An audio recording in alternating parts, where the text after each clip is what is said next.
Well, joining me now is journalist Susan McKay. She was a friend of Lyra McKee. Susan, good to have you on the program, and we're very sorry for your loss. Could you tell us a little bit about Lyra McKee and the work she did?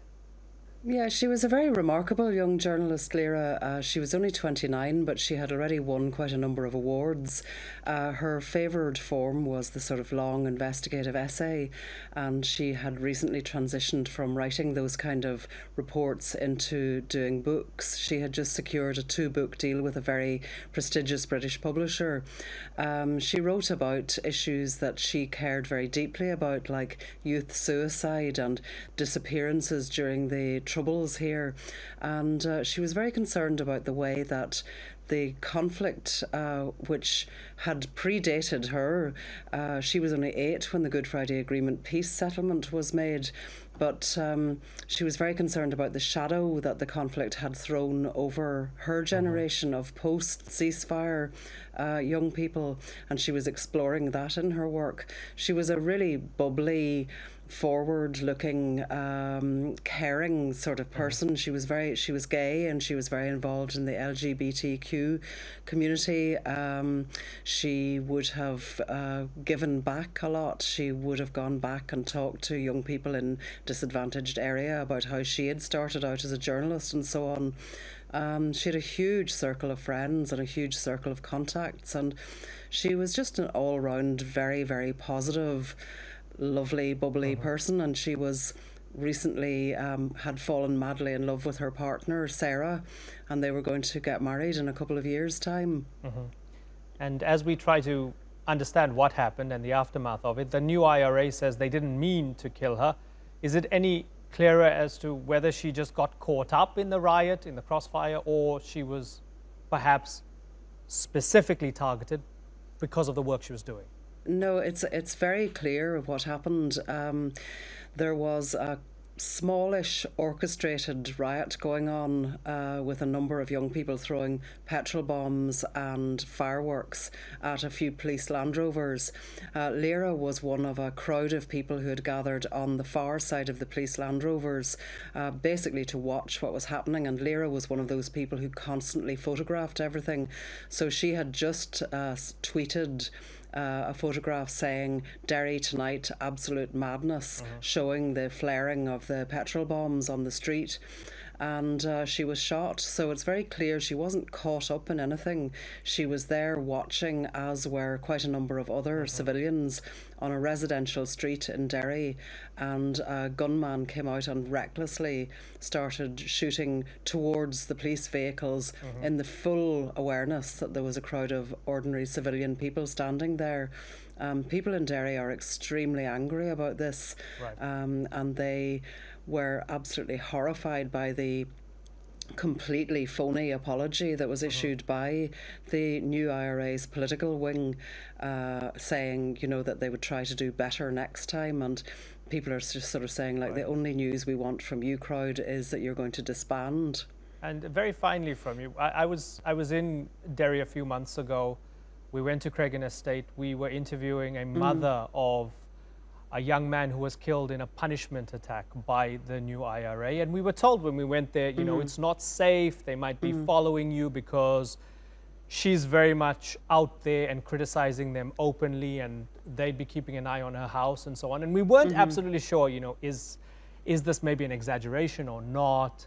But and we were wondering, as journalists, are we actually in danger trying to tell this story? It makes me think, how on edge is the place, and how much control does the new IRA have on the streets in specific parts of Cregan Estate? I think that the main thing that the new IRA, as they call themselves, has to fear is being rejected by the community in Cregan. I think that they are rejected by the overwhelming majority of people who live in Cregan, as they're rejected by the overwhelming majority of people in Derry as a whole, and in Northern Ireland as a whole, and in Ireland as a whole, and in the world as a whole. But there is definitely a small cohort of people within Cregan who are involved in the organisation or who feel intimidated tolerated by the organisation. Like, for example, if you were a family in which one of your kids or more were involved in antisocial behaviour or were running a bit wild, you'd probably be quite scared of them, because they do sort of see themselves as a kind of alternative policing force. So they do go around meting out punishment, beatings and shootings and so on. But I think that they will be seriously worried at the moment, because people are cooperating with the police. They call the police the occupying Crown forces, but ordinary people are going to the police and giving evidence at the moment. So I think they must be quite concerned about that. But you know, it's very small groups of dissident. Very small groups of dissidents here can cause a lot of disruption. You know, it doesn't take very many people to frighten people. It doesn't take very many people to cause havoc by calling bomb scares or planting bombs outside courthouses, as these people did not all that long ago, also putting the lives of ordinary Derry people at risk. Right. Susan, great to talk to you. I thank you so much for joining us here on the Newsmakers and giving us deeper insight into who Lyra was and what's going on the ground in Derry. Let's open up the discussion. I'm joined now by Irish Senator Mark Daly, who represents the Fianna Fáil political party.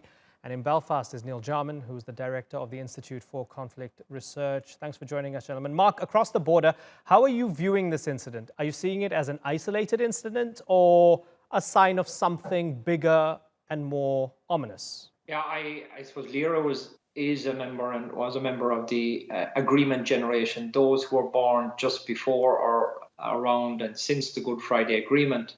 And along with two UNESCO world chairs who were experts in preventing violent extremism, I compiled a report on the issue of the absence of memory of harm in the agreement generation.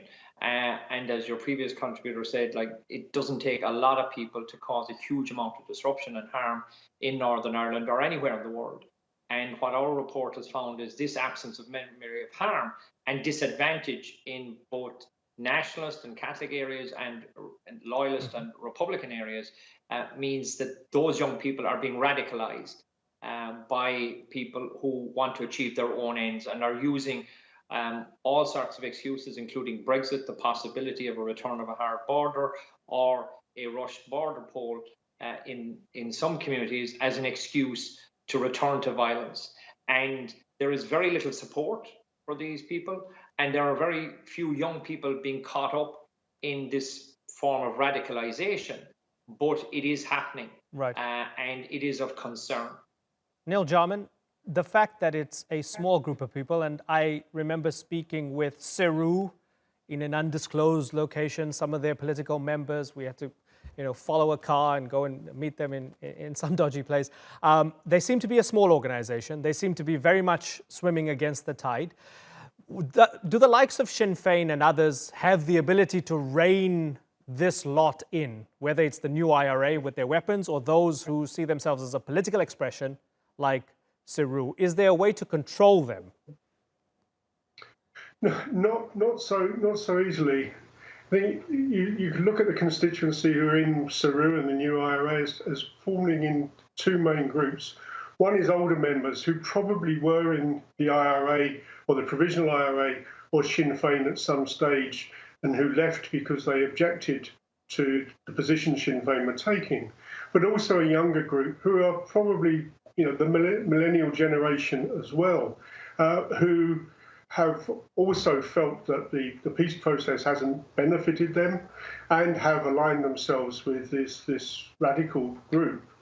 But even within the movement of the new IRA and Seru, there's a spectrum of voices there, a spectrum of opinion, some of whom are more wedded to the gun and to military type of activity, but others who are arguing for more democratic means, for political activity, for community-based activity.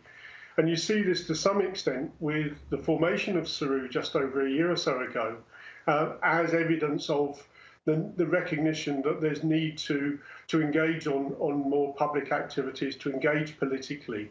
So it's not as straightforward as seeing them as a single block, I don't think.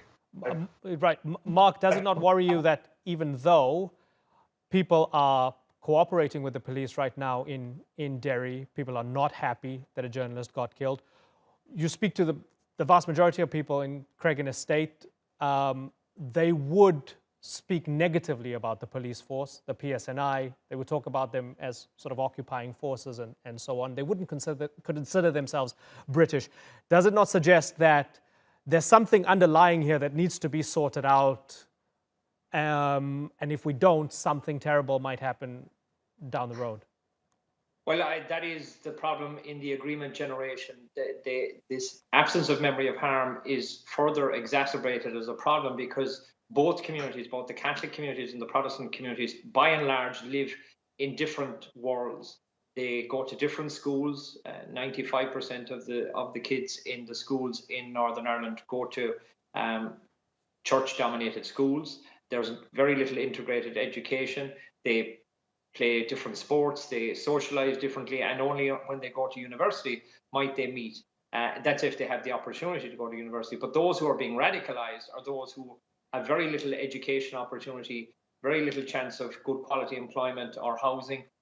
So the plan that has been devised and proposed in the report, which I compiled with the UNESCO chairs, but along with President Obama's senior policy advisor to the National Security Council on counterterrorism, Michael Ortiz. He was also the first person appointed by the United States State Department on the issue of countering violent extremism. He set forth in the report a plan on how to prevent those kids who are being radicalized from being mobilized in large numbers and seeing a return to violence. So the underlying issue is the same in any other society where you have deprivation, you have poverty, you have lack of opportunity. You need to give hope. You need to give education opportunities. You need to give employment opportunities to prevent those young people being exploited by paramilitary leaders to forward their own agendas. And that has not been done in the way it should have been. And this murder is a wake-up call to both the British government, the Irish government, the European Union on the issues that need to be addressed in order to prevent Northern Ireland going back to the past.